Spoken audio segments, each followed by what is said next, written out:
Ladies and gentlemen, hello. My name is McQueeb. Welcome to a very special video. We were lucky enough to take a look at Noita 1.0 before its initial release on the 15th, and I wanted to give you sort of a very brief glimpse at the differences between the previous game, what you've come to know and love over the last year, and what tweaks have been made before the final release happened. So I'm actually quite surprised. There's been a lot of different changes to the game, and I really want to show you some of these. They're quite amazing. Some of the differences they've made are quite substantial. So if you're curious as to who I am, I was the first person to complete Noita without taking any damage whatsoever, a feat that the devs deemed almost impossible. They never even thought it was even in the realm of possibility, but we smashed that, and it's become kind of like even a speedrunning challenge at the moment. There's a small community gathering around doing hitless runs. The devs even asked my permission if they could put the McQueeb beard logo into the game as a hidden reward. I definitely said yes. I thought that was the most amazing thing that they could do for me. They're kind of amazing. But yeah, let's get into it. The first thing you're probably going to notice when you start up the game for the first time is that the starting loadouts have been randomized. Now you've still got the blue spark bolt wand and the bomb wand, but the stats have been randomized, and some of the spells that can appear on those wands have also been randomized. Now, one other very interesting change is that you no longer always start with a water potion. Some of these different potions, I mean, it can be anything from the list, really. I had a gunpowder potion run just recently. Makes for an interesting start. The stats on the wands being changed is probably the most dramatic change, and it should lead to a more varied start. Now, in addition to that, the ones that you find throughout the levels have had their stats modified as well. So they've increased the range in which some of the stats can be modified to. You no longer find the same starting wands in the first level. Instead, you'll find a bunch of different stuff, different spells, lots of different stats, and you'll have to get used to those ones all over again. Some of them do remain the same, but visually speaking, you can't be guaranteed that it's going to be the exact same one that you've come to know and love. Whoa, hang on a second here. I now have chaotic polymorphine instead of water. What? Confirmed. Stats randomized. Wow, look at that starting loadout. The next thing that will probably take you by surprise initially is that there's new graphical assets, right? A lot of the backgrounds have been changed. Some of the foreground objects have been changed as well. That's kind of dramatic. And the first time you notice some of these things, it's going to hit you by surprise. The overall feeling of the game, it feels like a lot better. Like it just feels more cohesive. It like sucks you into the game a little bit more.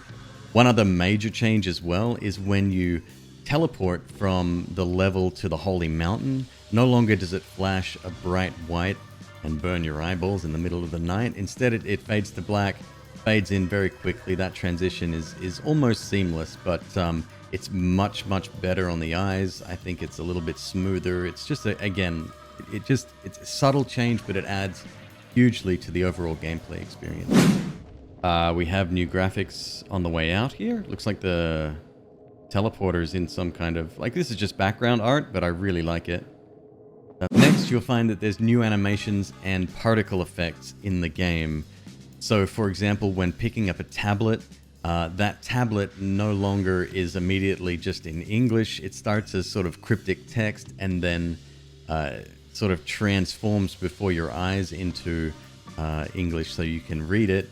That's really cool. That's kind of exciting. It makes it gives it that sort of Indiana Jones feel where not everything is known, even though obviously the tablet's exactly the same. New explosion effects. There's new the explosions themselves have this sort of firework effect in the background. Those don't do any damage. It's literally a visual change only, but it does, again, add to that immersive factor. They've done an incredible job. They've overhauled the visual style of the game in such a subtle way, but it does make such a big difference. Next, we have new enemies. Now, I've only seen one so far. I've only had the game for a few days. I've only been able to put a few hours in, but the one enemy that I did find, and I found him as early as the fungal caverns, this little guy has the ability to, if his projectile hits you, it does a small amount of damage, but it reduces your range to almost zero. So you can be firing your weapon, your wand, but nothing's coming out the other end. Switching to another wand does seem to fix that problem, unless you get hit again by this guy. He doesn't have too much health. I'm not even going to attempt to pronounce his name. It's pretty long and, of course, in Finnish. But yeah, so expect a bunch of new enemies. I've only seen one so far, and I'm very, very excited to get deeper into the game and to see what's up. What are you? Okay, he's hit me with something that doesn't let me shoot. My range has been neutered. Oh, I love the look of this guy. What a dude. Does he... Oh, jeez. I hit myself. Next, you're going to notice a bunch of new spells in the game. There are approximately 20 according to the developer. I've only seen one so far. The one that I've seen is very similar to what the Lantern Bro had. You shoot it, it's a red orb, it accelerates over time, so it speeds up as you shoot it. Didn't do too much damage, and it seemed to insta-kill rats in the third biome. I'm very interested to see what that's capable of. Again, combinations of spells and perks and combination of spells and spell modifiers. All of this stuff is going to have to be reworked. I'm sure there's going to be a completely new meta to the game. Very, very excited to uncover a lot of the new stuff in the game. So I haven't gone too deep. I'm definitely not going to be using something like Cheat Engine or, the Cheat UI to sort of unlock those. I really want to experience this again with fresh eyes. But as we progress, yeah, expect to see a bunch of new stuff coming there in the spell department. Next, we see a bunch of new perks as well. Now, I've uncovered probably 3 or 4 of these. These have been wand modifiers, or at least the ones that I've seen, and one to do with kind of like a retaliation thing for projectile attacks. The retaliation one's interesting. You still take damage on an incoming projectile, but it shoots that same projectile back at the enemy. Kind of interesting. You still take damage, so I don't know how effective it's going to be, depending on your skill level or avoidance skill, but that's an interesting one. The other ones that I've seen are kind of game-changing. You've got one that changes the speed of wands. That's huge, right? So like, it turned my starting wand into this death machine. It was amazing.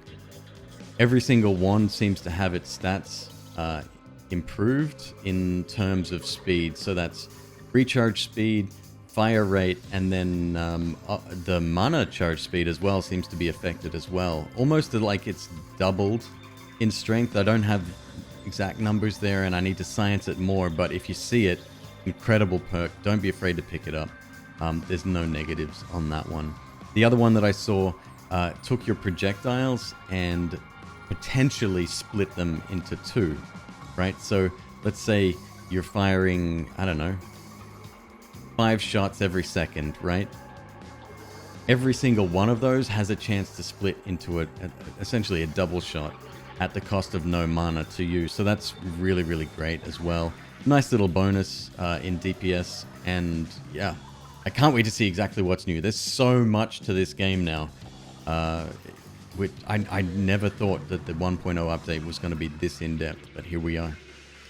All right, the next is a new UI or user interface when you go into the game. So instead of just a plain text list, now you've got different categories where you can kind of tweak each setting. They've done a great job. Most games already have this, but Noita treated this a little bit differently. So that's a great change already. It just gives that little bit of extra like professionalism to the game. Really, really cool stuff there. The progression screen has been updated as well. At the end of every run, you get to see all of the new stuff that you picked up on that run. It's been highlighted. Really nice change.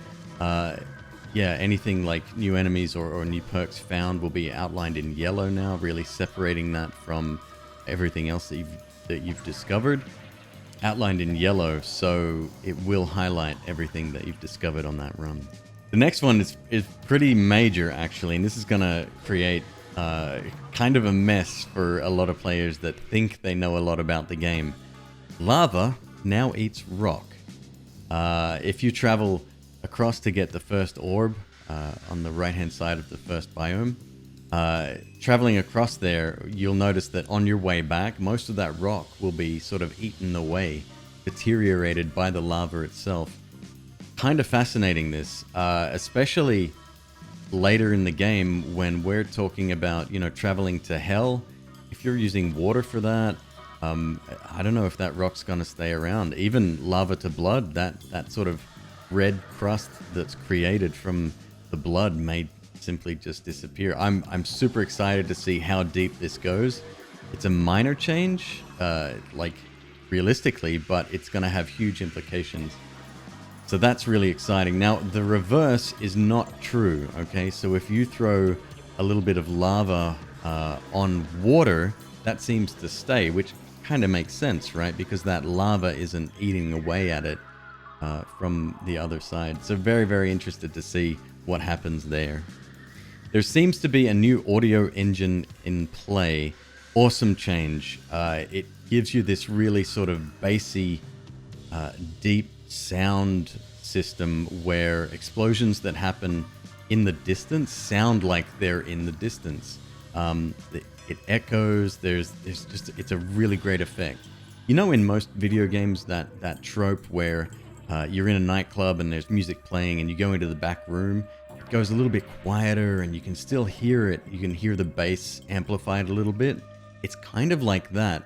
And it seems to be based on proximity as well. So if an explosion happens really close to you, it's going to be a different sound than if that explosion happens slightly further away. Even if it's on the same screen, it just gives you this really sort of in-depth feeling to the game. I don't have any other words for it. It's quite amazing. This has been seen before in the game. I think they dropped it in an update a while back, but then removed it from the game. They seem to be keeping a lot of this stuff for this final release, and I'm really glad to see it return because it was amazing when I first heard it, and I was really disappointed when it was taken back out. So that's really cool.